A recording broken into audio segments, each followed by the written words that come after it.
কারুনকে আমার আল্লাহ এত ধন সম্পদ দিয়েছিলেন, মুসা নবীর চাচাতো ভাই সম্পর্কে আত্মীয় হয়। হে তরুণ যুবকেরা, মুসা নবী যখন কারুনকে বললেন, হে কারুন তুমি আল্লাহকে এক বলে মেনে নাও। কারুন বলল, আমাকে তুমি যদি সোনা দাও তাহলে আমি তোমার আল্লাহকে আল্লাহ বলে মেনে নেব। স্বর্ণ যদি আমাকে দাও, আমার ধন সম্পদ দরকার। মুসা নবী চিন্তা করলেন, কারুন অনেক প্রভাবশালী, যদি তাকে আমি রাজি করতে পারি তাহলে সমাজে অনেক অন্যায় অবিচার পাপাচার কমে যাবে, আল্লাহর নির্দেশনা নীতি নৈতিকতা সে মানবে, তাহলে সমাজটা অনেক ঠিক হয়ে যাবে। তাই মুসা নবী, নবীরা তো অনেক কষ্ট করেছেন মানুষকে হেদায়েত করার জন্য, নবীরা মানুষ যাতে সৎ হয় অনেস্ট হয় অনেক চেষ্টা করেছেন। তো বললেন, যদি সোনা দিই তাহলে তুমি আল্লাহকে মেনে নেবে? বলে হ্যাঁ। মুসা নবী চিন্তা করলেন, এমনি তো মানতে চাইছিল না, তো এতদিন পরে যখন সোনা দিলে মানবে বলছে, তো একটু দেখা যাক, চেষ্টা করে। হে তরুণ যুবকেরা, হে আমার বন্ধুরা, এমন সময় তুর পাহাড়ে চলে গেলেন মুসা আলাইহিস সালাম। ওই পাহাড়ের পাদদেশে তুর পাহাড়ে চলে গেলেন। ভাইরা আমার, তরুণ যুবকেরা, হে আমার মুরব্বিয়ানেরা, এই পাহাড়ের পাদদেশে এপারে গাছের গোড়ায় দাঁড়িয়ে দাঁড়িয়ে আল্লাহর সঙ্গে কথা বলতেন। আল্লাহকে বললেন, আল্লাহ আমার মাবুদ, আমার রব, ওই যে কারুন আছে, কারুন ও হেদায়েত হবে, যদি তাকে সোনা দেওয়া হয় তা আমি কেমন করে সোনা দেব? যদি সে আপনাকে আল্লাহ বলে মানে, যদি সে আমাকে নবী বলে বিশ্বাস করে, তাহলে সমাজটা সুন্দর হয়ে যাবে, দিন কায়েম হবে, অনেক মানুষ হেদায়েত হতে পারে। আমার আল্লাহ, আপনি বলুন কেমন করে তাকে আমি সোনা দিতে পারি? আল্লাহ বললেন, হে নবী মুসা, শুনে রেখে দাও, জেনে রেখে দাও, হে নবী মুসা, যদি তুমি তাকে সোনা দাও তাহলে সে হেদায়েত হবে, কিন্তু কতটা সোনা লাগবে? কতটা সোনা লাগবে বলো? আল্লাহর ধন ভাণ্ডারে সোনার কি অভাব আছে নাকি? কি যে কথা, ঠিক না ভুল বলেন? হ্যাঁ, এই যে ভেনেজুয়েলা দখল করার চক্রান্ত করছে, হ্যাঁ, ক্ষমতাশালী ওই দেশটি, তার কারণ ভেনেজুয়েলার মাটির তলায় প্রাকৃতিক সম্পদ আছে, তেল আছে, এই তেলকে গ্রাস করে নিতে চায়। ইরানে তেল আছে, ইরানে, তুরস্কে তেল আছে। যে দেশগুলোকে অ্যাটাক করেছে এই দেশগুলোর তলায় সব তেল আছে, প্রাকৃতিক সম্পদ আছে, সোনা আছে। তাই এই সমস্ত ক্ষমতাশালী দেশগুলো ওই দেশগুলোকে কবজা করে নিতে চায়, নিয়ে আরও নিজেরা ক্ষমতাশালী হতে চায়, আর পৃথিবীর মানুষের কাছে বুঝিয়ে দেয় এই মুসলমানরা খারাপ, এই মুসলমানরা এই হয়েছে, মারপিট করছে, এই করছে। মুসলমানরা মারপিট করে না, এদেরকে মারপিট করানো হয়, এদেরকে পেছন থেকে লাগানো হয়। এই যে ভোট আসছে দেখবেন, ভোট সামনে, কত মুসলমান যে ফের মরবে আল্লাহ জানে, আল্লাহ হেফাজত করেন। বড় চিন্তা হয়, খারাপ লাগে, দুঃখ লাগে যে আমার জাত, আমার ধর্মের মানুষ কবে বুঝবে? হ্যাঁ, আমার অমুসলিম ভাইয়েরা তারা কত সুন্দর রাজনীতি করে, একই ঘরে তিনজন তিনটে পার্টি করে, সকালবেলা দিনের বেলা পার্টির লড়াই চলে, রাতের বেলা একসঙ্গে খায় আর বলে আমি ক্ষমতায় এলে তোকে দেখবো, তুই ক্ষমতায় এলে আমাকে দেখিস। আর মুসলমানরা একটা পাড়াতে দুটো দল থাকতে পারে না, রাত দিন মারপিট করে, আছে না নাই? হ্যাঁ, রাগ করবেন না বাপ, কি বলবো, বলার কিছু নাই, সবই তো আমার ভাই, কলেমার ভাই। ই মরলেও আমার কলেমার ভাই, ও মরলেও কলেমার ভাই। আমি কার বিপক্ষে যাব একবার বলুন? আমি তো নিরপেক্ষ, আমি তো কোনো দল করিনি, পার্টি করিনি। যদি পার্টি করতাম তাহলে বলতো ও বেটা মরছে, মরুক, তখন আমার আর মুসলমান মনে হতো না, মনে হতো একটা পার্টির লোক মরছে। আর আমি দল করিনি, সেই জন্য আমার মনে হচ্ছে আমার একটা কলেমার ভাই মরছে, একটা মুসলমান মরছে। আরে মুসলমান মারা যাক, একটা মানুষ মারা যাক, যেই মারা যাক, একটা হিন্দু হোক খ্রিস্টান হোক, মানুষ তো। বড় দুঃখ লাগে। হে তরুণ যুবকেরা, হে আমার বন্ধুরা, শুনে রেখে দিন বাবা, জেনে রেখে দেন হে মুসলমান, একটু লক্ষ্য করুন। এমন সময় দেখতে পাওয়া যায় কারুন যখন একথা বলেছে মুসা কালিমুল্লাহ আল্লাহর কাছে যখন বলেছেন, আমার আল্লাহ বলছেন হে নবী মুসা কারুনের কতটা সোনা দরকার। সেই সময় মুসা কালিমুল্লাহ বললেন, আল্লাহ কারুনকে তাহলে গিয়ে একবার জিজ্ঞাসা করি কতটা তোমার সোনা দরকার। হে তরুণ যুবকেরা শোনেন, আল্লাহ বললেন আর যাওয়া লাগবে না, যাও যাও যাও, যতটা তার সোনা দরকার ততটা তাকে দিয়ে দেবেন, তুমি চলে যাও। হে নবী মুসা কালিমুল্লাহ ওই পাহাড়ের ওই পারে চলে যাও। পাহাড়ের ওই পারে একটা গাছ দেখতে পাবেন, মসৃণ গাছ, যে গাছটায় মানুষ উঠতে পারবে না এমন একটা গাছ, লম্বা গাছ দেখতে পাবে। ওই গাছের পাতাগুলো বড় বড়, ওই পাতাগুলো অনেক উঁচু বড় বড়। ওই পাতাগুলো পারবে, পাতাগুলো পেরে নিচড়ে তার রসটা নিয়ে পাথরে দিবেন। কোনো পাথরে যখন তার রসটা দেওয়া হবে, দেওয়ার সঙ্গে সঙ্গে আমি আল্লাহর কুদরতি ক্ষমতা সোনা হয়ে যাবে। যাও, তার যতটা সোনা দরকার তুমি সোনা বানিয়ে দাও। বুঝতে পারছেন? নবীরা চেষ্টা করেছেন সব সময় কি করে মানুষকে হেদায়েতের দাওয়াত দিতে পারেন, কি করে মানুষকে আল্লাহর পথে আনতে পারেন, চেষ্টা করেছেন। হে তরুণ যুবকেরা, হে আমার বন্ধুরা, শুনে রেখে দিন বাবা, জেনে রেখে দেন। এমন সময় দেখতে পাওয়া যায় হযরতে মুসা কালিমুল্লাহ পাহাড়ের অপর প্রান্তে চলে গেলেন। অপর প্রান্তে চলে গিয়ে ওই লম্বা গাছখানা দেখতে পেলেন। গাছটা অনেক লম্বা কিন্তু মসৃণ গাছ, ওই গাছেতে ওঠা যাবে না। হযরতে মুসা কালিমুল্লাহ অবাক হয়ে গেলেন, এত উঁচুতে তো আমার হাত যাবে না, আমি কেমন করে পাতাটা পারবো। হে যুবকেরা, হে আমার বন্ধুরা, শুনে রেখে দিন বাবা, জেনে রেখে দেন। এমন সময় মুসা কালিমুল্লাহ চিন্তা করলেন, তাহলে আমি বাড়িতে যাই, বাড়িতে গিয়ে একটা বড় লাঠি আনবো, সেই লাঠি দিয়ে আমি পাতাটা পারবো। সেই সময় আমার আল্লাহ বলছেন, হে নবী মুসা আপনি কোথায় যাচ্ছেন? হে নবী মুসা আপনি কোথায় যাচ্ছেন?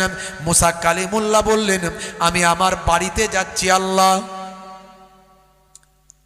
আইনা তাজহাবু ইয়া মুসা, হে মুসা তুমি কোথায় যাচ্ছ?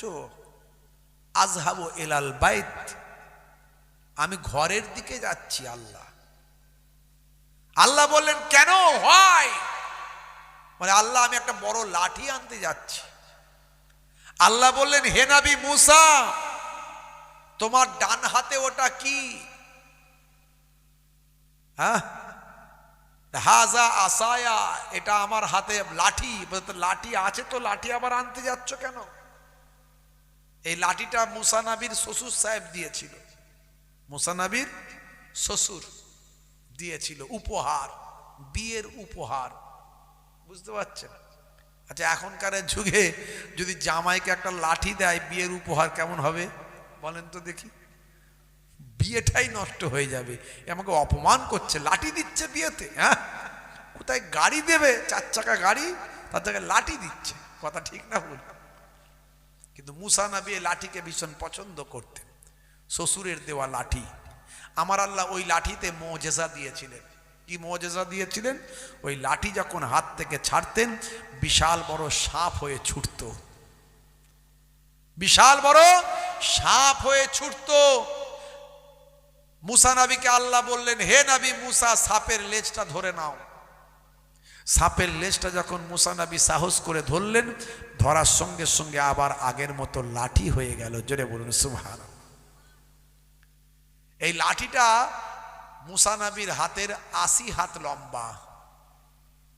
তাহলে মুসা নবী কতটা লম্বা বুঝতে পারছেন? হ্যাঁ, তখনকার মানুষ কিরম লম্বা হতো ভাইরা আমার। আউস বিন আনাকের কথা আমি বলেছি। আউস বিন আনাক 3500 বছর বেঁচে ছিলেন, যাকে মুসা নবী হত্যা করেছিলেন। এই আউস বিন আনাক কয়েকটা নবীর জামানা পেয়েছিলেন। আউস বিন আনাক যখন সমুদ্রের ভোগ লাগতো, ক্ষুধা লাগতো, তখন তিনি সমুদ্রে নেমে যেতেন। নেমে গেলে সমুদ্রের পানিটা তার কোমর পর্যন্ত নালে বুক পর্যন্ত হতো। হাতে করে মাছ ধরতেন, মাছ ধরে মাটিতে উঠে এসে হাতটা সূর্যের দিকে ভালো করে একটু ধরে নিতে হবে, সূর্যের তাপেতে মাছ ভাজা হয়ে যেত। সেই মাছ খেয়ে আবার হাতে থাকতো লাঠি, সেই লাঠি নিয়ে মেঘেতে একটু গোঁজা মারতেন, মেঘে গোঁজা মারলি মেঘ থেকে পানি আসতো, সেই পানি খেয়ে যান ঠান্ডা করতেন। মানে কত লম্বা ছিলেন, কত তাগড়া ছিলেন, বুঝতে পারছেন? হ্যাঁ, মুসা নবীর জামানায় যখন আউস বিন আনাক এলো তখন বেদিনদের অন্তর্ভুক্ত হয়ে গেল, বুঝতে পারছেন? ফেরাউনের লোক লস্করের দলে চলে গেল। মুসা নবীর জামানায় মুসা নবীর সঙ্গে তার লড়াই শুরু হলো। মুসা নবীকে আল্লাহ এমন ক্ষমতা দিয়েছিলেন, মুসা নবী তার লাঠিতে ভর করে ওপরে উঠে আর আউস বিন আনাকের এই জানুতে মারলেন ধাক্কা। ওই এক ধাক্কাতেই আউস বিন আনাক শেষ। মুসা নবীতে এমনি কত লম্বা, বুঝতে পারছেন? তার উপরে আউস বিন আনাক কত লম্বা একটু কল্পনা করুন, যে সমুদ্রে নামলে তার বুক পর্যন্ত নালে কোমর পর্যন্ত হয়। মানে মাটিতে দাঁড়িয়ে মাছ ভেজে নিতেন হাতটা তুলে। জি হ্যাঁ, রাইসুল মুফাসসিরিন আব্দুল্লাহ ইবনে আব্বাস রাদিয়াল্লাহু তাআলা আনহু তার তাফসীরের মধ্যে লিখেছেন এই আউস বিন আনাকের কথা। এই আউস বিন আনাকের সঙ্গে মুসা নবীর লড়াই হলো। মুসা নবী তাকে এমন একটা লাঠির উপর ভর করে উড়ে গিয়ে তার পায়ের জানুতে এমন ভাবে মারলেন, অতি সে জমিনে পড়ে গেল, আর ওটার ক্ষমতা হলো না। আল্লাহর কুদরতি ওই এক আঘাতে, লাঠির আঘাতে, এক আঘাতেই তার মৃত্যু হলো। তারপর তার ডেড বডিটা পড়ে রইল ওই লোহিত সাগরে, নীল দরিয়ায়। নীল দরিয়ায় তার ডেড বডিটা পড়ে রইল। তার ডেড বডিটা পড়ে এমন হয়ে গেল একটা কঙ্কাল, যে কঙ্কালটা একটা ব্রিজের কাজ করত। আগামী প্রায় 200 বছর কম বেশি ব্রিজ হিসাবে ছিল, যার উপর দিয়ে মানুষ হেঁটে হেঁটে যেত। চিন্তা করতে পারেন ভাইরা আমার। হে তরুণ যুবকেরা, হে আমার বন্ধুরা, আল্লাহ বললেন হে নবী মুসা, আপনার ডান হাতে ওটা কি? বলে এটাই তো লাঠি। বলে লাঠি যখন হাতে আছে আবার কেন লাঠি আনতে যাচ্ছেন? এমন সময় মুসা কালিমুল্লাহ বলেন, আল্লাহ আপনি আমাকে যে সোনার কথা বললেন, স্বর্ণের কথা বললেন, সবচেয়ে মূল্যবান জিনিস স্বর্ণ, এই স্বর্ণের কথা আপনি যেটা বললেন, এটা শোনার পরে আমার আর ব্রেনটা ঠিক মতো কাজ করছে না। আমার হাতে লাঠি আছে এটা আমি ভুলে গেছি, তাই আমি আবার লাঠি আনতে যাচ্ছিলাম। আমার আল্লাহ আপনি মনে করিয়ে দিয়েছেন, বড় ভালো হয়েছে। হে তরুণ যুবকেরা, হে আমার মুরব্বিয়ানেরা, এমন সময় মুসা কালিমুল্লাহ নিজের হাতের লাঠিটা দিয়ে ওই মসৃণ গাছের পাতাতে আঘাত করলেন। পাতাতে আঘাত করার পরে বেশ কিছু পাতা জমিনে ঝরে পড়ল। একটা পাতা সেখান থেকে নিয়ে একটু হাতে ঘষে নিয়ে একটু সেখান থেকে রস বের করে পাথরের উপর দিলেন। পাথরের উপর দেওয়ার সঙ্গে সঙ্গে সেই পাথরটা সোনা হয়ে গেল।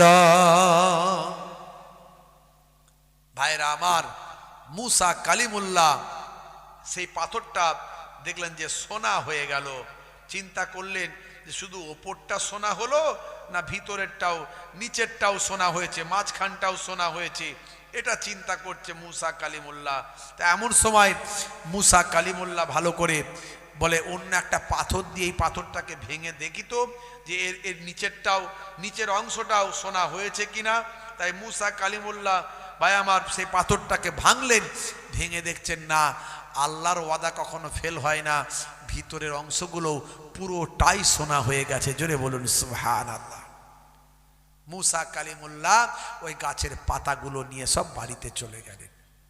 কিভাবে মানুষকে দিনের পথে আনা যায়, মানুষকে কিভাবে আল্লাহ এবং রাসূলের পথে আনা যায়, কিভাবে দিনমুখী করা যায়, তার জন্য নবীরা অনেক চেষ্টা করেছেন।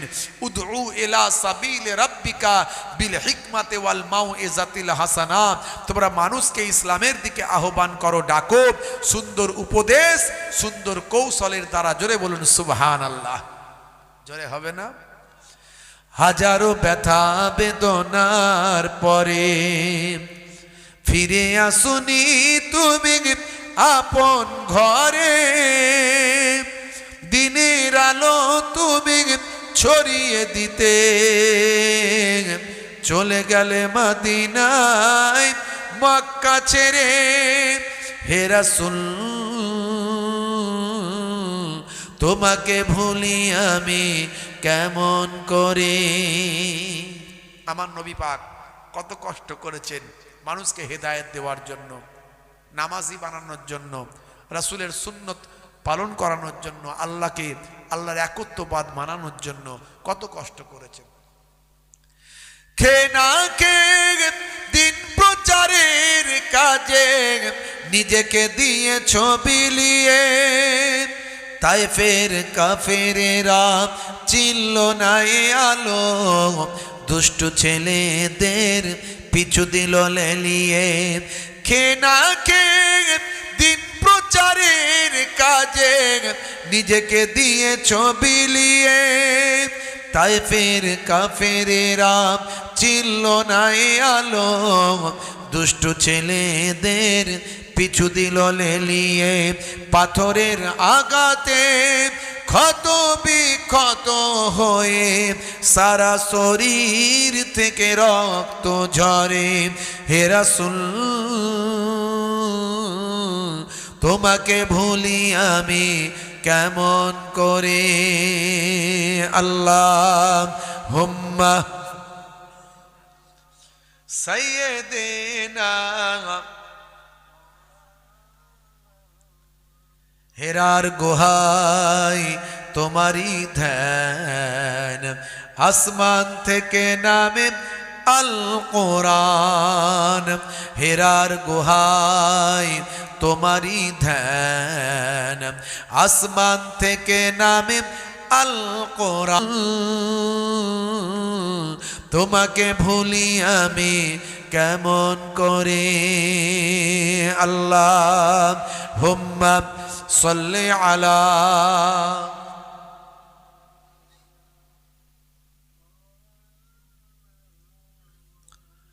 ওয়া আলা আলি সাইয়্যিদিনা।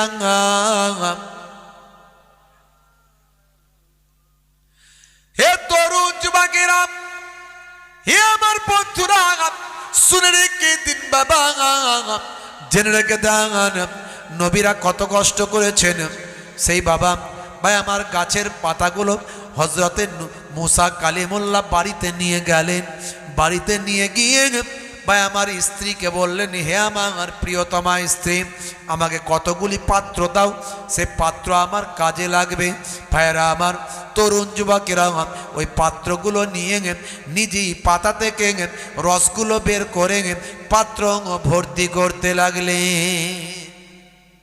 দেখছেন কত কষ্ট করছেন নবী খালি কারুনকে হেদায়েত করার জন্য।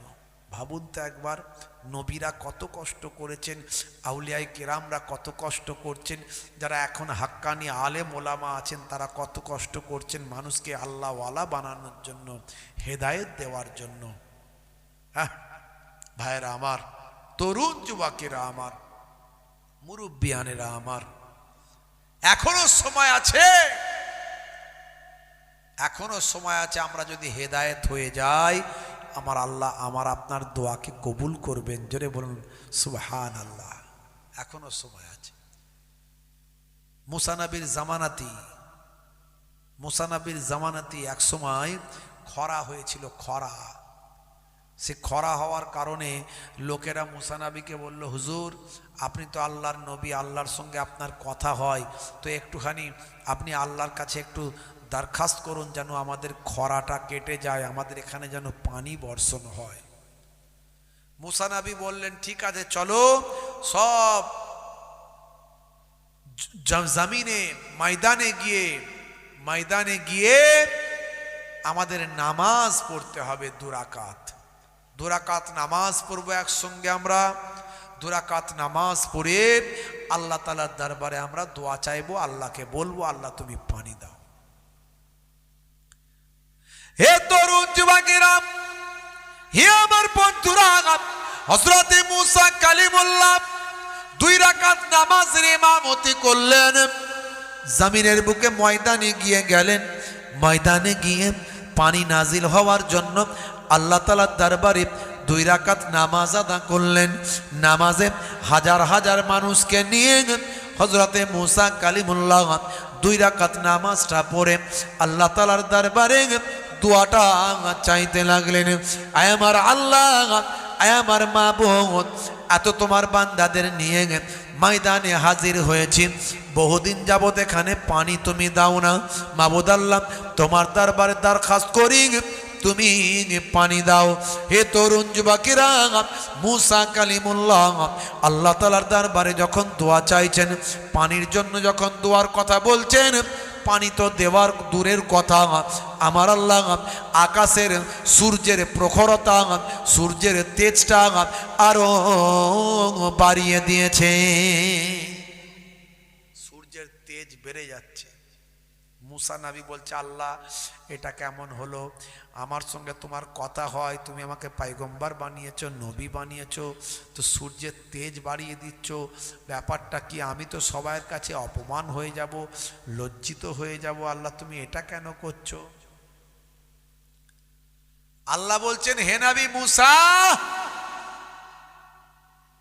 ওই ময়দানে তোমার দলের ভিতরে এমন একজন লোক আছে যে 40 বছর আমার ইবাদত করেনি, আমাকে আল্লাহ বলে ডাকেনি। সে আজকে ঠেলায় পড়ে তোমার দলে ভিড়েছে, ঠেলায় পড়ে তোমার দলে ভিড়েছে। সেও দেখছে যে পানি হচ্ছে না, একটু যাই, তবে আমিও যদি পানি পাই, না হলে কি হবে, যদি আমার আবার কিছু অসুবিধা হয়, তো সেও এই তোমার দলে ভিড়েছে। এই তোমার দলে এরকম লোক যদি থাকে যে 40 বছর আমি আল্লাহকে আল্লাহ বলে ডাকেনি, তো আমি কেমন করে তোমার দোয়া কবুল করব বলো? মুসা নবী রাগী মানুষ ছিল, এক চড়ে মানুষ মেরে ফেলেছিল, বুঝতে পারছেন? ফেরাউনের লোক মুসা নবীর মুসা নবীর ভক্ত ভালোবাসার মানুষের সঙ্গে ঝগড়া। তা এখন মুসা নবী গিয়ে বুঝালেন যে ঝগড়া করতে নাই, এই নাই সেই নাই ওই নাই। তা এখন ফেরাউনের লোক মুসা নবীর কথা শোনে না।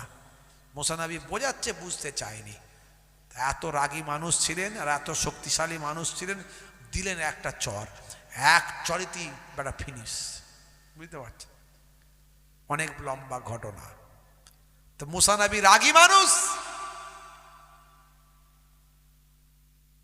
আল্লাহ যখন বললেন তোমার দলেতে 40 বছর ধরে এমন একজন লোক আছে যে 40 বছর আমি আল্লাহকে আল্লাহ বলে ডাকে নিয়ে ইবাদত করেনি, মুসা নবী উঠে আওয়াজ দেন, এই কে আছিস, বেরিয়ে যা।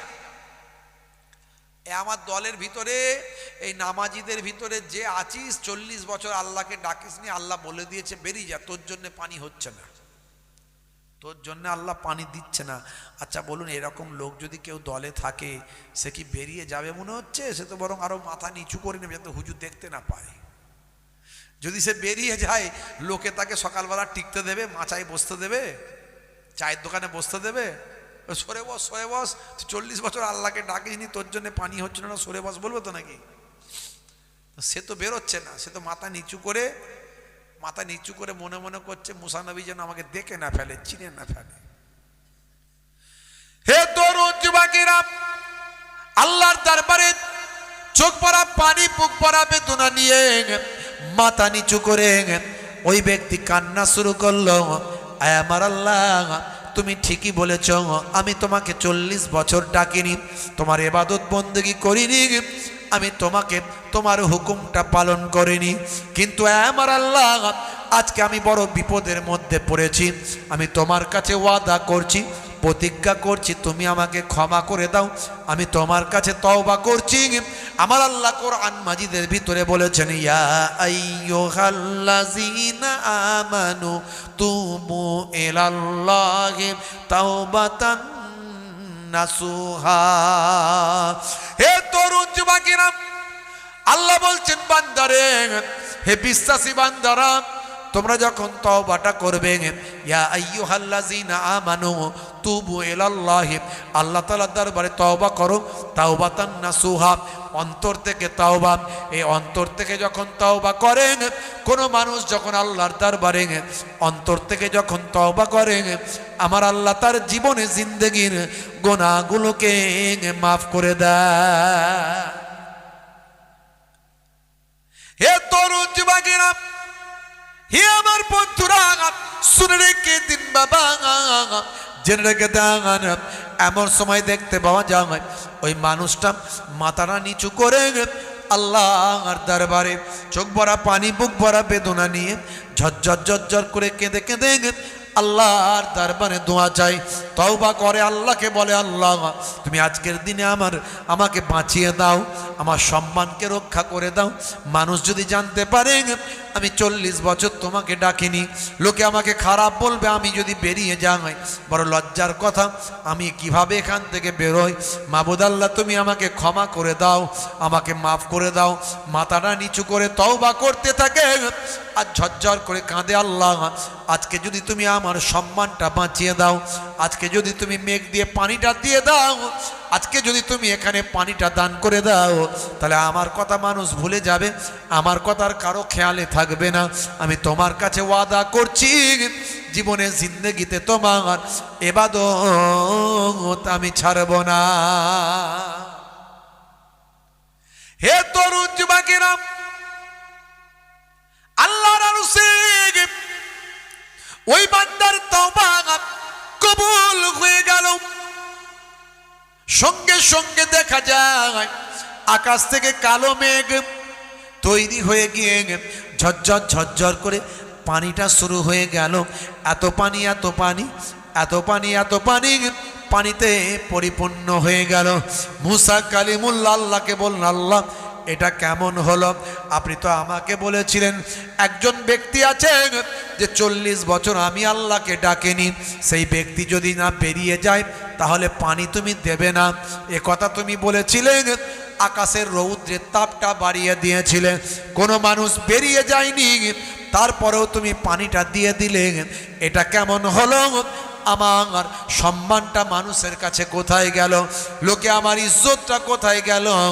আমাকে তুমি নবী বানিয়েছ আর আমার কথার খেলাফ হয়ে যাচ্ছে মানুষের কাছে, এটা কেমন হলো? আল্লাহ বললেন, হে নবী মুসা, যার জন্য আমি পানি দিচ্ছিলাম না, এখন আমি তারই খাতিরে পানিটা দান করে দিলাম। এখন আমি তারই খাতিরে পানি দান করেছি। আল্লাহ এটা কেমন কথা? বলে, হ্যাঁ, সে আমার কাছে তওবা করে নিয়েছে, আমি তার তওবাকে কবুল করেছি, তার উপর রাজি হয়ে গিয়ে আমি পানি দান করে দিয়েছি। জোরে বলুন সুবহানাল্লাহ। আল্লাহ বললেন, সেই লোকটা কে? একবার তাহলে দেখিয়ে দেন কে লোকটা, চিনে নি, একবার দেখে নি। আল্লাহ বললেন, না না না, ও নবী মুসা, তুমি আমার নবী হতে পারো, কিন্তু সে তো আমার বান্দা, তার সম্মানটা আমি তোমার কাছেও নষ্ট করতে চাই না। আমি আল্লাহ বান্দার সম্মানকে, ইজ্জতকে আমি আল্লাহ রক্ষা করি। যে বান্দা আমার কাছে স্যালেন্ডার করে, আমি আল্লাহ তার ইজ্জতকে রক্ষা করি। আমি যদি তার গোপনীয়তা তোমার কাছে বলে দিই, তাকে পরিচয় করিয়ে দিই, দেখিয়ে দিই, তাহলে তার সম্মানটা তোমার কাছে নষ্ট হয়ে যাবে। আমি আল্লাহ বান্দার সম্মান নষ্ট করতে পারবো না। দেখেছেন আমার আল্লাহ কত রহমান রহিম। সে আল্লাহর ইবাদত আমরা ভুলে গেছি, নামাজ পড়িনি, রাসূলের সুন্নত পালন করতে পারি না। ভাইরা আমার, তরুণ যুবকেরা আমার, অথচ আউলিয়ায়ে কেরাম, নবীরা, পয়গম্বরেরা কত চেষ্টা করেছেন, আমার নবী কত মার খেয়েছেন, রক্তাক্ত হয়েছেন এই নামাজকে কায়েম করার জন্য। নামাজের থেকে বড় ইবাদত আর কিছু হতে পারে না, অথচ বান্দা নামাজ ছেড়ে দিয়েছে। ভাইরা আমার, তরুণ যুবকেরা আমার, হে যুবকেরা, হযরতে মুসা কালিমুল্লাহ বাড়িতে নিজে নিজেই পাতাগুলো সব পিসের রস বের করে পাত্র ভর্তি করলেন। পাত্র ভর্তি যখন হয়ে গেল, এবার চললেন কারুনের দরবারে চললেন। বিশাল বড় রাজপ্রাসাদ, কারুন অনেক বড় লোক, ধনী লোক। আবার ফেরাউনের উজির বলে কথা, তার চাচাতো ভাই, সম্পর্কে আত্মীয়। কারুনের কাছে চলে গেলেন, কারুনকে বললেন, কারুন তোমার ওয়াদা এবার পূরণ হবে। তুমি চেয়েছিলে সোনা, কত সোনা চাই? যাও যাও যাও, তোমার লোক লস্কর লাগিয়ে পাহাড় থেকে পাথর কেটে এখানে আনাও। আমি এই যে আমার ওষুধটা, এই আল্লাহর দেওয়া জিনিসটা, আল্লাহর দেওয়া এই রসটা আমি সেই পাথরে দিয়ে দেব। দেওয়ার সঙ্গে সঙ্গেই পাথরটা সোনা হয়ে যাবে। যাও তোমার লোক লস্কর দিয়ে পাথর আনাও। লোক লস্কর দিয়ে অনেক পাথর আনানো হলো, অনেক পাথর আনানো হলো। হযরতে মুসা কালিমুল্লাহ সেই হোমিওপ্যাথির এক ফোঁটা ওষুধের মতো করে পাথরে দিচ্ছেন, আর পাথর সোনা হয়ে যাচ্ছে। এক ফোঁটা করে দিচ্ছেন, পাথর সোনা হয়ে যাচ্ছে। যত পাথরে দিচ্ছেন সব সোনা হয়ে যাচ্ছে। অনেক পাথর দিয়ে দিয়ে দিয়ে দিয়ে তখন ওই কারুন বলছে, আমার যথেষ্ট সোনা হয়ে গেছে, আর আমার সোনা লাগবে না, কিন্তু একটা কথা তোমাকে বলতে হবে। হে নবী মুসা, যদি তুমি একটা কথা বলো তাহলে আমি তোমার আল্লাহকে আল্লাহ বলে মানবো। মানে মুসা নাই বলে, এত পাথর সব সোনা হয়ে গেল, এত সম্পদের মালিক হলে, তারপরেও তুমি আবার আরো একটা কথা জানতে চাও? বলো কি কথা জানতে চাও? বলে, তুমি যে রসটা দিচ্ছ এটা কোন গাছ? এই গাছ কোথায় আছে? এই গাছ কোথায় আছে? বেটা জালেম এখনো মুসা নবীকে বিশ্বাস করছে না, বলছে গাছ কোথায় আছে? আর নবীরা কোনোদিন মিথ্যা কথা বলতে পারেন না, বলেন না। যখন জিজ্ঞাসা করেছে, যখন আর প্রশ্ন যখন আল্লাহকে মানা না মানার, যদি বলে দি তাহলে মানবে? বলে হ্যাঁ। তখন নবীরা তো মিথ্যা কথা কোনোদিন বলেন না। তখন তিনি বলে দিলেন, পাহাড়ের অপর পার্শ্বে একটা লম্বা মোটা গাছ আছে, যে গাছটায় কেউ উঠতে পারবে না, যে গাছটায় ওঠার ক্ষমতা কারো নাই, ওতে বড় বড় পাতাগুলো আছে, ওই পাতা হলো আল্লাহর কুদরতি পাতা। ওই পাতার রস যদি পাথরে দেওয়া হয়, পাথর সোনা হয়। তখন কারণ বলে, এই গাছ তো আমার দেশের গাছ, এ তো আমাদেরই গাছ, এতে আর তোমার কৃতিত্ব কি আছে? এতে আর তোমার ক্ষমতা কি আছে? তো আল্লাহর ক্ষমতা কি? গাছের পাতা, এ তো আমাদেরই দেশের গাছ। মুসা কালিমুল্লাহ বলে, আল্লাহকে মানো? না না না, এসব মানার কোনো ব্যাপার নেই, তোমার জাদু মন্ত্র আমি বুঝে নিয়েছি সব, বুঝতে পারছি। তারপরেও আল্লাহকে মানলো না। কারণের পরিণতি কি হয়েছিল এ ওয়াজ আমি করেছি, শুনে নেবেন।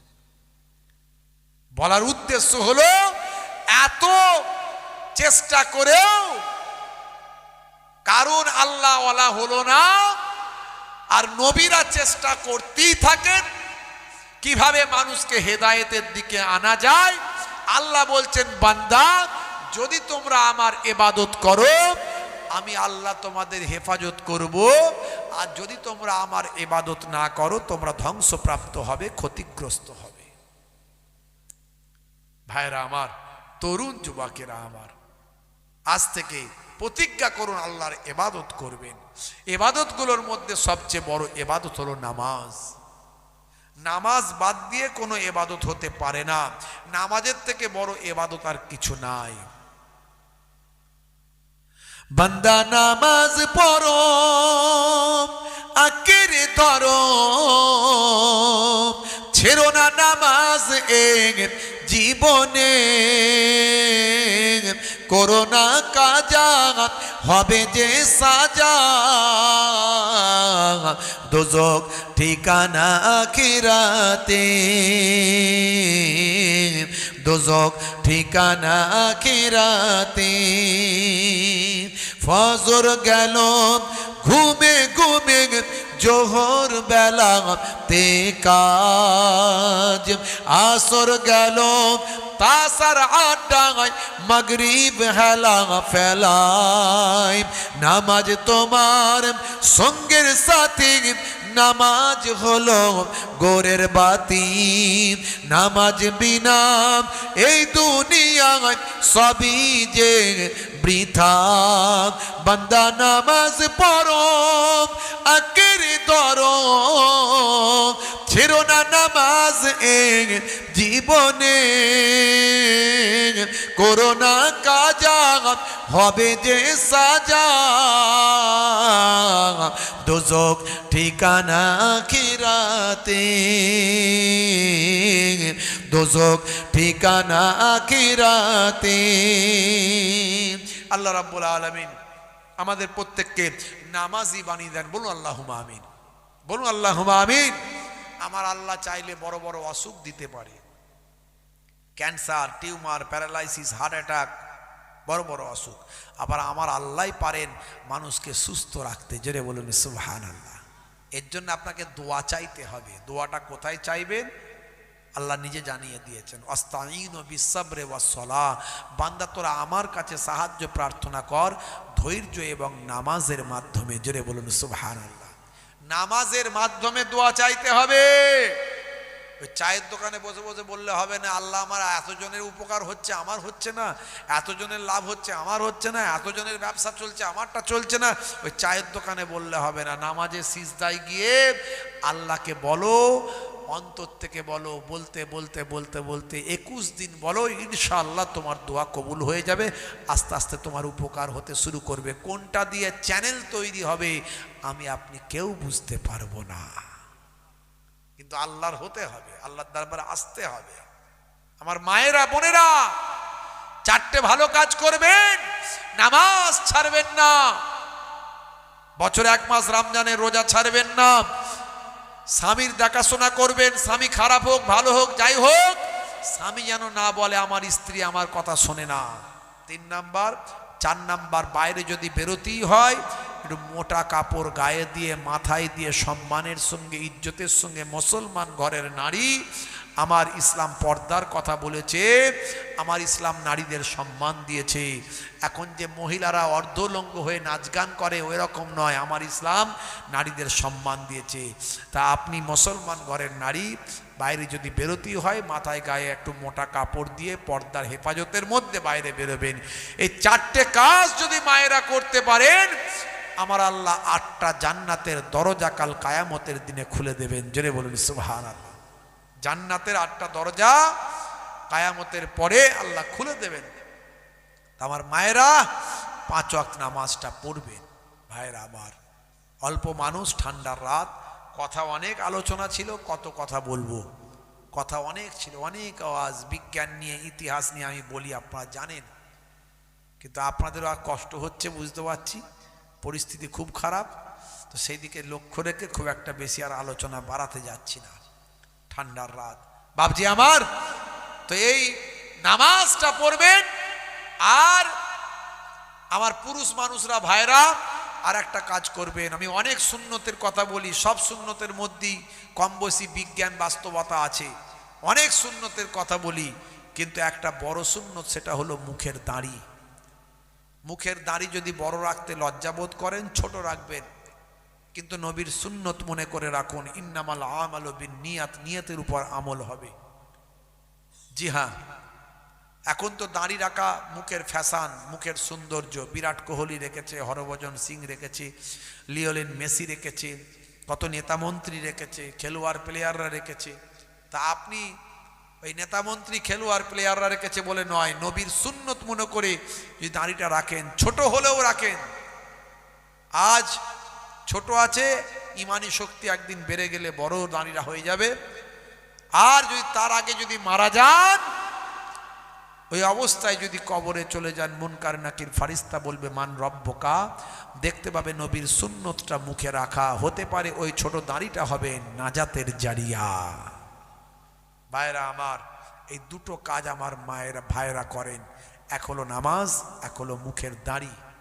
দাড়ির মধ্যেও সায়েন্স আছে, আমি এর আগে বলেছি, আজ আর বলতে যাব না। তো বাপজি আমার, এই জান্নাতের বাগানে আমরা বসে আছি। আল্লাহ রাব্বুল আলামিন আমাদের কবুল ও মঞ্জুর করেন। বলুন আল্লাহুম্মা আমিন, বলুন আল্লাহুম্মা আমিন। মাশাআল্লাহ, আগামী বছর এই জান্নাতের বাগানটা কায়েম থাকুক, আপনারা চান তো নাকি? হোক, চান তো? এই যে দুটো কথা শুনলেন কোরআন হাদিসের কথা, ঠান্ডার রাত হয়তো মানুষজন একটু কম হয়েছে কি জি, তো আগামী বছর ইনশাল্লাহ আরও মানুষজন হবে ঠান্ডা কমে গেলে ইনশাল্লাহ। তো আগামী বছর এই পাক মাহফিলটা আপনারা হোক, এটা চান তো ইনশাল্লাহ কি জি, চান তো নাকি? হ্যাঁ, জান্নাতের বাগান যেখানে হবে সেই জায়গায় আল্লাহর রহমত নাজিল হয়, সেই গ্রাম থেকে বিপদ আপদ দূর হয়ে যায়, সেই গ্রামে আল্লাহর ফারিস্তারা হাজির হয়। কত ফায়দা আছে, কত আল্লাহর রহমত নাজিল হয় এই জান্নাতের বাগানের ওসিলায়। বাপজি আমার, এই জান্নাতের বাগানটা আগামী বছর কায়েম করার জন্য একজন মানুষ প্রথমে বলেন তো দেখি 1005, একটু হাত তুলে দেখান, পাক পাঞ্জাতানকে ভালোবেসে। মাশাআল্লাহ, আমার ভাই হাত তুলেছেন। কে লিখবে, লেখালেখি করবে কে? পাক পাঞ্জাতান আহলে বায়াতকে ভালোবেসে। আহলে বায়াত হলেন 5 জন, আল্লাহর নবী, আম্মাজান ফাতেমা, আম্মাজান আর শেরে খোদা আলী মুর্তজা কারামাল্লাহ ওয়াজহু, আল্লাহর নবীর 2 জন নাতি ইমাম হাসান ইমাম হুসাইন রাদিয়াল্লাহু তাআলা আনহুমা।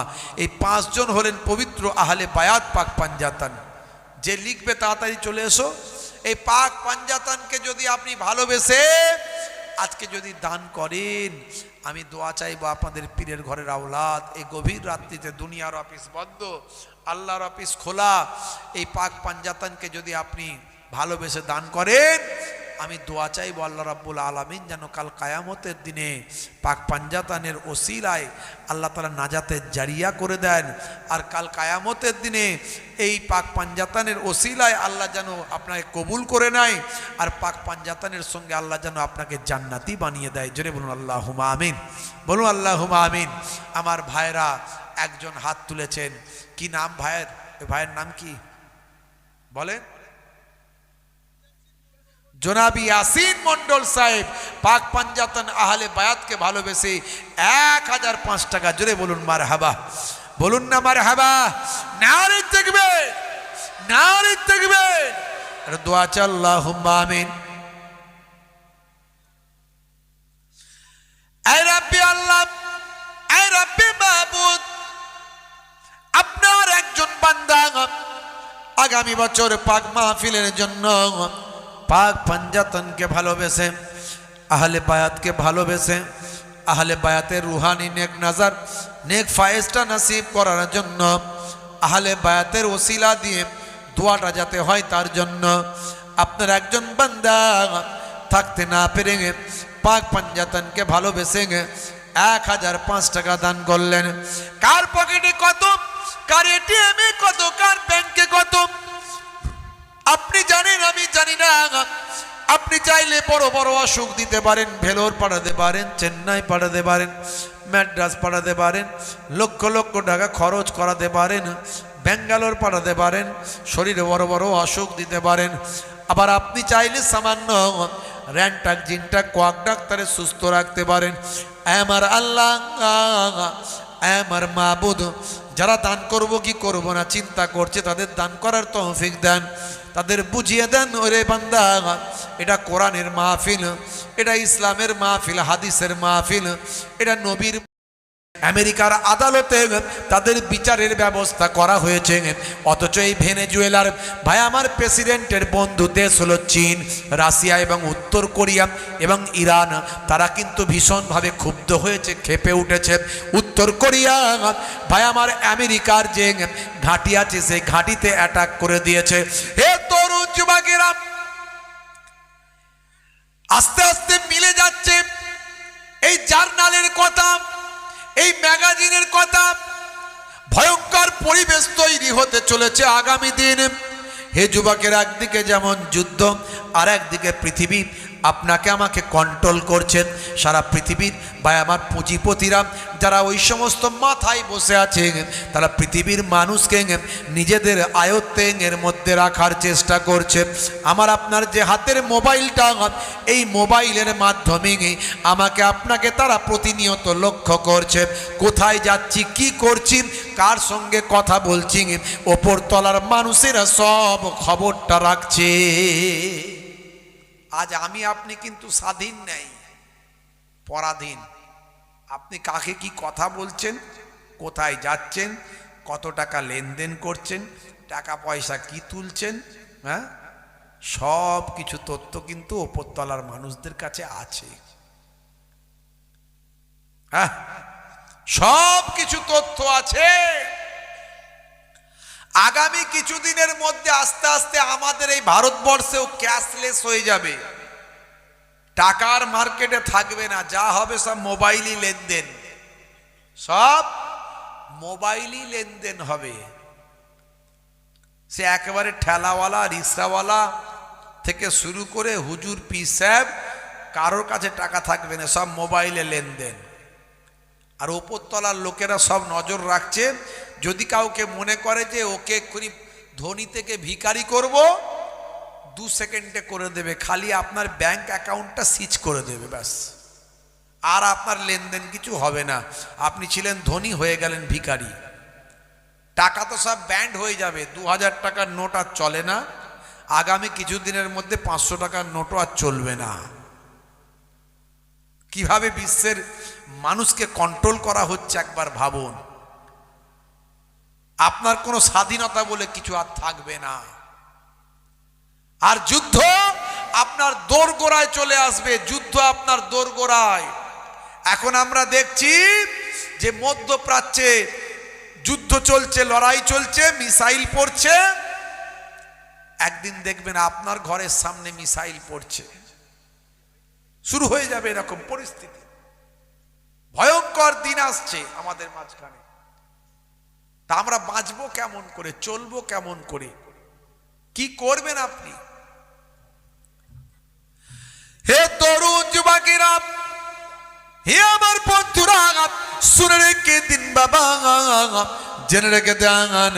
হে মুসলমান, একটু লক্ষ্য করুন, একমাত্র বাঁচার রাস্তা হলো, একমাত্র আপনি যদি শান্তি পেতে চান, শুনে রেখে দেন, জেনে রেখে দেন, পাকাল মাছ কাদার ভিতর থাকে কিন্তু গায়ে কাদা লাগে না। হে যুবকেরা, আপনি গোনার সাগরের ভিতরে থাকবেন, পৃথিবীর এই অন্যায় অত্যাচার পাপাচারের ভিতরে আপনাকে থাকতে হবে, কিন্তু আপনি যদি আল্লাহ এবং রাসূলের দেখানো পথে চলেন, মনে রাখবেন ওই পাকাল মাছের মতো গায়ে যেমন কাদা লাগে না, আপনাকে আমাকে কোনো রকম অন্যায় পাপ অত্যাচার পাপাচার কোনো রকম গ্রাস করতে পারবে না। এরই জন্য আল্লাহ বলছেন, বান্দারে মাল্লাহুল মাওলা ফালাহুল কুল, বান্দা যখন আল্লাহর হয়ে যায়, কুল মাখলুকাত তার গোলাম হয়ে যায়। মান কানা লিল্লাহি কানা আল্লাহু লাহু, যে বান্দা আল্লাহর হয়ে যায়, স্বয়ং আল্লাহ তার হয়ে যায়। আল্লাহ বলছেন, বান্দা যদি তোমরা আমার ইবাদত বন্দেগী করো, আমি আল্লাহ তোমাদের হয়ে যাব। মুসলমান আমরা আল্লাহর ইবাদত ছেড়ে দিয়েছি, 100 জনের 80 জন 90 জন 5 ওয়াক্ত নামাজ পড়ে না। আপনারা দেখেন সবাই পড়ে, মাশাআল্লাহ, কি কথা ঠিক না ভুল বলেন? হ্যাঁ, সবাই পড়ে তো নাকি? আপনাদের মনে মনে হচ্ছে কোনো সুখ টুক কিছু নাই, ঠান্ডায় কাবু হয়ে গেছেন না হুজুর পছন্দ হয় না? ধর রুগা পাতলা হুজুর, একটা মোটা সোটা বেশ হুজুর আসবে, হ্যাঁ, চেহারা থেকে একদম পুরো নূর ঝরে ঝরে পড়ছে, এরকম হুজুর হলে ভালো হতো। কি হুজুর নিয়ে এসছে বলো দেখিনি? ছোট হুজুরের নাতি, পিন্নগরী হুজুরের পোতা, হ্যাঁ, কোনটা? মনে তো সুখ টুক কিছু মনে বুঝতে পারছি না, ঠান্ডায় কাবু হয়ে গেছেন মনে হচ্ছে। আওয়াজ দিলে আওয়াজও বেরোচ্ছে না, কথাও বেরোচ্ছে না, হ্যাঁ না কোনো কিছুই নাই। কথা ঠিক না ভুল? রাগ করবেন না বাপ। জি হ্যাঁ, হে তরুণ যুবকেরা, হে আমার বন্ধুরা, শুনে রেখে দিন বাবা, জেনে রেখে দেন। হে মুসলমান, একটু লক্ষ্য করুন, আল্লাহ বললেন, বান্দারে তোরা যদি আমার হয়ে যাস, আমি আল্লাহ তোদের হয়ে যাব। হে তরুণ যুবকের, তোরা যদি আমার ইবাদতটা ভুলে যাস, আমি আল্লাহ বলি তোরা ক্ষতিগ্রস্তদের অন্তর্ভুক্ত হবি, তোরা ধ্বংসপ্রাপ্ত হয়ে যাবি। 1450 বছর আগে আমার আল্লাহ কোরআন মাজিদের ভিতরে বলেন, হে যুবকেরা, হে আমার মুরব্বিয়ানিরা, শুনে রেখে দিন বাবা, তাফসীরের কিতাবগুলো পড়লে পাবেন। তাফসীরের একটা ঘটনা আপনাদের মাঝখানে বলি, বেশি লম্বা চওড়া ওয়াজ নয়, খুবই সংক্ষেপে আলোচনা। তাফসিরে কাসাব পড়ে দেখুন, তাফসিরে বাইজাবি পড়ে দেখুন, তাফসিরে ইবনে কাসির পড়ে দেখুন, তাফসিরে তাবারি পড়ে দেখুন, তাফসিরে জামাকসারি পড়ে দেখুন, তাফসিরে আল কাবির পড়ে দেখুন। তাফসিরের কিতাবগুলো পড়লে আপনি পাবেন বাবা হযরতে মুসা কালিমুল্লাহর জামানার কথা বলছি বাবা। হে যুবকেরা, হে আমার বন্ধুরা, হযরতে মুসা কালিমুল্লাহ, হে মুসলমান একটু শুনুন, মুসা কালিমুল্লাহ কত কষ্ট করতেন। দিনের দাওয়াতটা তিনি দিতেন বাবা, ফেরাউনের কাছেও দিতেন। আর ফেরাউনের যিনি উজির, তার নাম হলো কারুন, সে কারুনের কাছেও দিতেন। হে যুবকেরা, হে আমার বন্ধুরা, এই কারুনের কাছেও যখন, কারুন হলো মুসা নবীর চাচাতো ভাই, এই কারুনের কাছে যখন ভাই আমার মুসা নবী দিনের দাওয়াতটা যখন দিলেন, হে কারুন তুমি আল্লাহর দ্বীনটা মেনে নাও, তুমি আল্লাহর দ্বীনটা মেনে নাও, আল্লাহকে এক বলে স্বীকার করে নাও। কিন্তু কারুন হলো ফেরাউনের উজির, ফেরাউন নিজেকে দাবি করেছে আনা রব্বুকুমুল আলা, আমি হলাম তোমাদের বড় খোদা।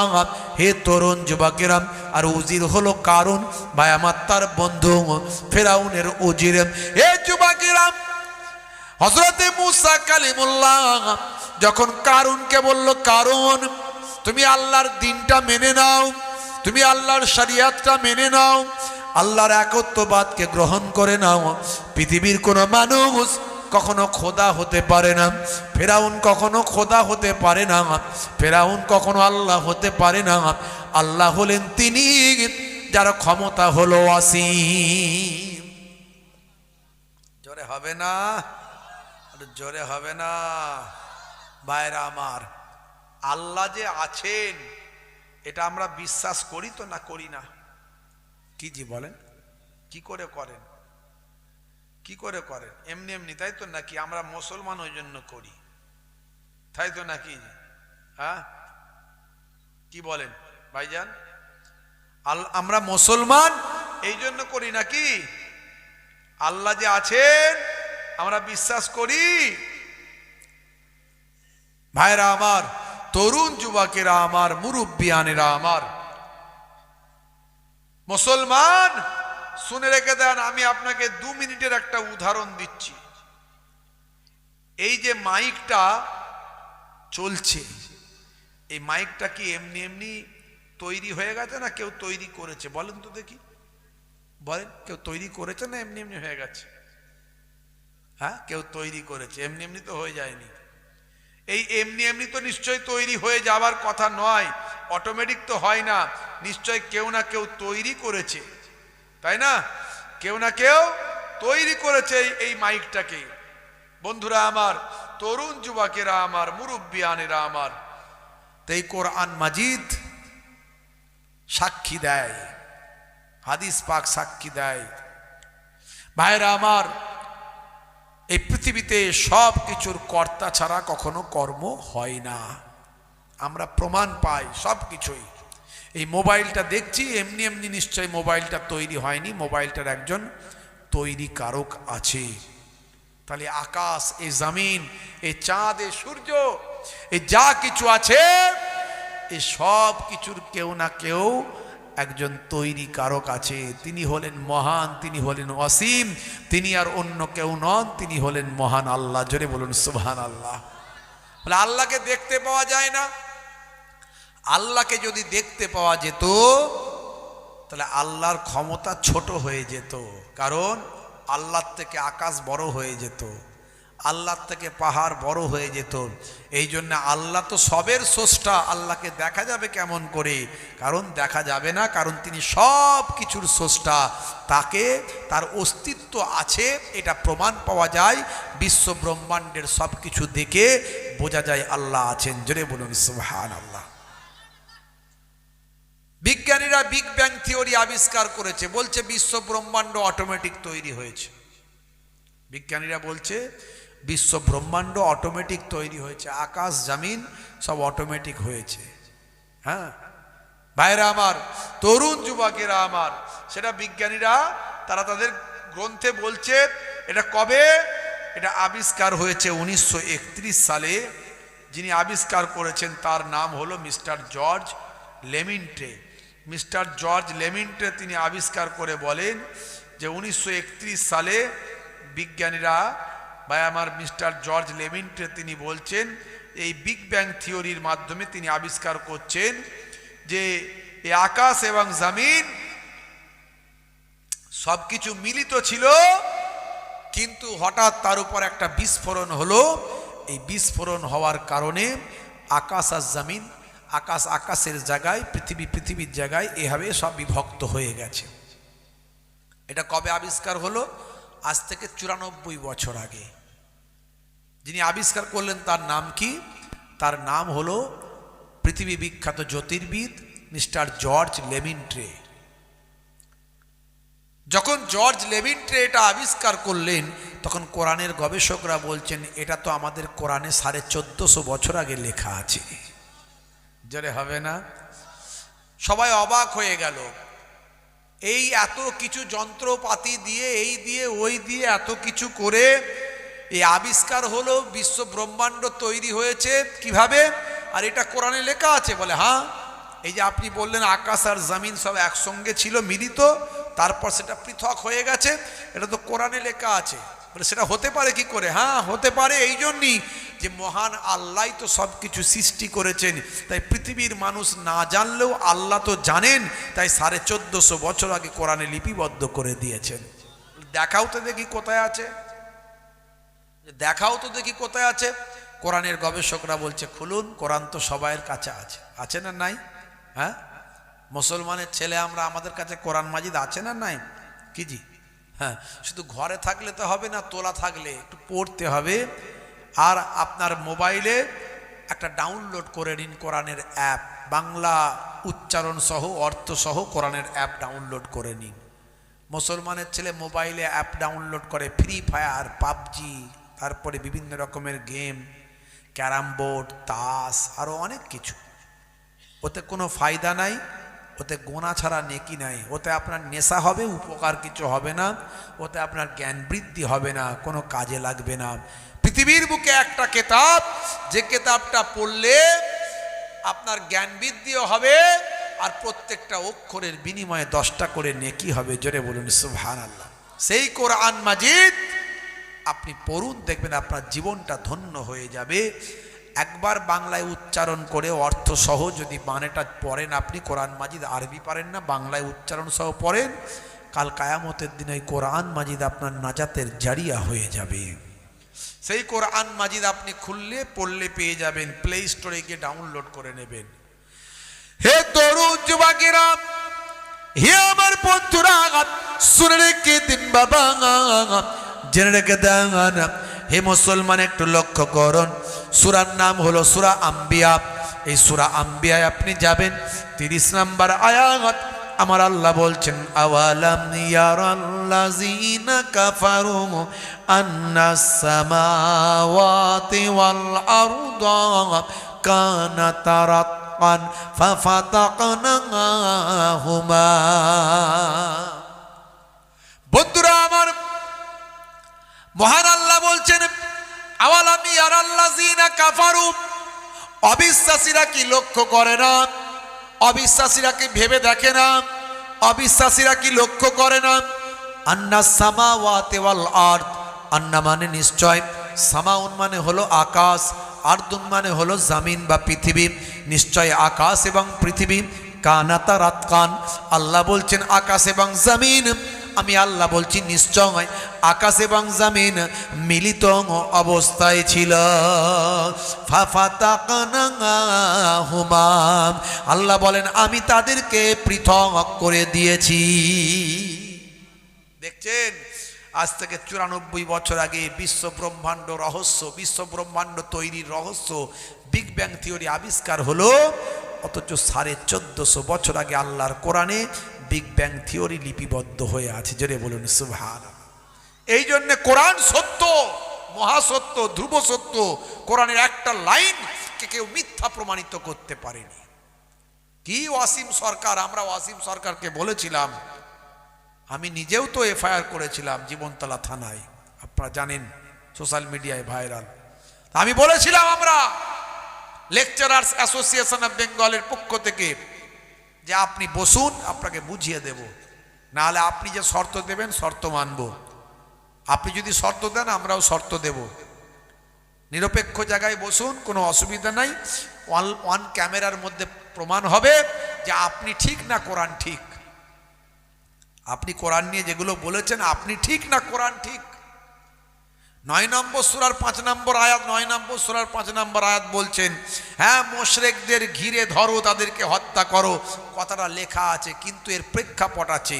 কোরআন মাজিদ একদিনে অবতীর্ণ হয়নি, দীর্ঘ 23 বছরে অবতীর্ণ হয়েছে। এই 4 নম্বর আয়াতটা পড়লে আপনি বুঝতে পারবেন, 9 নম্বর সূরা 4 নম্বর আয়াত, সেখানে বুঝতে পারবেন যে চুক্তির কথা বলা হচ্ছে, অর্থাৎ মুশরিকদের সঙ্গে চুক্তি ছিল। এটা তখনকার কুরাইশদের কথা বলা হচ্ছে, এখনকার হিন্দু খ্রিস্টান জৈন বৌদ্ধদের বলা হয়নি। যারা চুক্তি ভঙ্গ করে মুসলমানদের হত্যা করেছে, বলা হচ্ছে তোমরাও তাদেরকে ঘিরে ধরো, তোমরা তাদেরকে ভালো করে ঘিরে ধরে তাদেরকে তোমরা হত্যা করো। যারা তোমাদেরকে তাড়িয়ে দিয়েছে তোমরা তাদেরকে তাড়িয়ে দাও। এটা তো স্বাভাবিক ব্যাপার। মনে করুন পাকিস্তান যদি ভারতে অ্যাটাক করে, ভারতের সেনানায়ক কি চুপ করে বসে থাকবেন? তিনি বলবেন যারা তোমাদের অ্যাটাক করেছে তোমরাও তাদের অ্যাটাক করো। স্বাভাবিক ব্যাপার এটা। এরকম যুদ্ধের বর্ণনা সব গ্রন্থেই আছে। এই যুদ্ধ ন্যায়ের জন্য যুদ্ধ। আপনি রামায়ণ খুলবেন যুদ্ধের কথা পাবেন, মহাভারত খুলবেন পাবেন, বেদ খুলবেন পাবেন, বাইবেল খুলবেন পাবেন। হ্যাঁ, শুধু কোরআনের এই লাইনটাকে আপনি খুঁজে পেলেন, আর লাইন খুঁজে পেলেন না। কোরআনের অন্য জায়গায় বলা হয়েছে লাকুম দীনুকুম ওয়ালিয়া দিন, তোমার ধর্ম তোমার কাছে, আমার ধর্ম আমার কাছে। কোরআনের অন্য জায়গায় বলা হয়েছে অমুসলিমদের, যারা আল্লাহকে মানে না, আল্লাহ ব্যতীত অন্যের ইবাদত করে, এই অমুসলিমদের তোমরা গালিও দিও না। গালি দিতেও নিষেধ করা হয়েছে, হত্যা করা তো দূরের কথা। কোরআনের অন্য জায়গায় বলা হয়েছে লা ইকরাহা ফিদ্দিন, ধর্মে কোনো জবরদস্তি নাই। একটু তুমি খুঁজে পেলে না। কেতাবের অন্য জায়গায় বলা হয়েছে একজন নিরীহ মানুষকে হত্যা করা মানব জাতির হত্যা করার সমান। এগুলো তুমি খুঁজে পেলে না। তুমি ওই লাইনটাকে খুঁজে পেয়ে রাজনীতি শুরু করলে। হ্যাঁ, মানুষের বিভাজন করবে, হিন্দু মুসলমানের বিভাজন করবে, মারপিট দাঙ্গা হাঙ্গামা তৈরি করবে। এই জন্য তুমি এসব করলে। ভাইরা আমার, আমাদের চ্যালেঞ্জ অ্যাকসেপ্ট করেনি, গ্রহণ করেনি। হে তরুণ যুবকেরা, পৃথিবীর মানুষ অবাক, সেই কোরআন মাজিদে আমার আল্লাহ কি নিয়ামত দিয়েছেন। কোরআনের তাফসীর গুলো যদি আপনি পড়েন, যখন আপনি শানে নাজুলটা পড়বেন আপনি অবাক হয়ে যাবেন। এই যে 9 নম্বর সূরার 5 নম্বর আয়াত, এই 5 নম্বর আয়াতের যদি শানে নাজুল খোলেন আপনি দেখবেন একটা যুদ্ধের বর্ণনা সেখানে পাবেন। সেখানে কিভাবে কুফফারদের সঙ্গে যুদ্ধ হয়েছিল, তারা কি করেছিল, কেন আল্লাহ এই আয়াতটা নাজিল করলেন, এই নাজিল করার কারণটা সেখানে আপনি পাবেন। এর জন্য তাফসীর পড়তে হয়। কোরআনের প্রত্যেকটা কম বেশি লাইনের ব্যাখ্যা আছে, সেই ব্যাখ্যাগুলো জানতে হয়। বিভিন্ন প্রেক্ষাপটে কোরআনের আয়াত নাজিল হয়েছে। একদিন দুদিনে কোরআন মাজিদ আসেনি, দীর্ঘ 23টা বছর ধরে এসেছে। হে তরুণ যুবকেরা, হে আমার মুরব্বিয়ানিরা, তাই তাফসীরের কিতাবের মধ্যে পাবেন এই কারুনের বর্ণনার কথা।